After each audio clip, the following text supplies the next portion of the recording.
ఒక చేదు నిజం చెప్తాను విను. ఒకవేళ నువ్వు పైకి పోయావనుకో, అదే చనిపోయావనుకో, నీ బంధువులు వచ్చి మొదటిగా అడిగేది, చనిపోయి ఎంతసేపు అయింది, అంత్యక్రియలు ఎప్పటికైపోతాయి అని. ఎందుకో తెలుసా? నువ్వు పోయావనే బాధ కన్నా ఎంత త్వరగా ఇక్కడి నుండి వెళ్ళిపోవాలా అనే ఆలోచనే ఎక్కువగా ఉంటుంది. స్నేహితులేమో కొన్ని రోజులు నీతో దిగిన ఫోటోలను ఇన్స్టాలోని, వాట్సాప్లోని మిస్ యూరా అంటూ హల్చల్ చేస్తారు.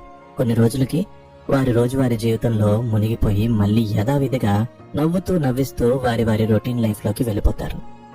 నువ్వు ప్రాణంగా ప్రేమించిన వాళ్ళు ఇంకొకరి ప్రేమలో ప్రయాణం సాగిస్తారు.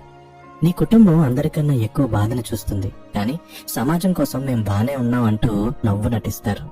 నిజం ఏంటంటే ఈ ప్రపంచం మనలో ఏ ఒక్కరి కోసం కూడా ఆగదు. అందుకే చీకు చింత ఉండనే ఉంటాయి. నీకోసం పోరాడు, నీకోసం బ్రతుకు, నీ గురించి నువ్వు జాగ్రత్తలు తీసుకో. ఎందుకో తెలుసా? నువ్వు పోయాక నీకోసం కన్నీళ్లు పెట్టుకున్న ఆ వ్యక్తులే ఒకరోజు అన్నీ మర్చిపోతారు.